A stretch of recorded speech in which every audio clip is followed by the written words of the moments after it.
Never in the history of this country that a president has that kind of following and celebration of his birthday.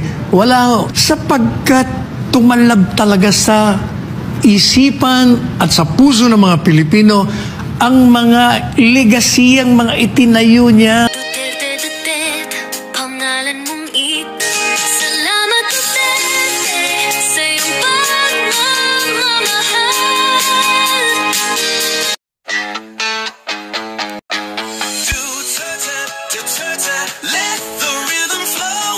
Sa ating sarili,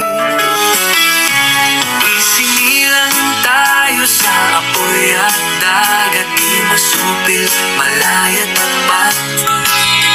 Ngunit gabos ay Ang lahat ng mga ginawa niya talagang napamahal siya. Kaya nung ikinulong siya,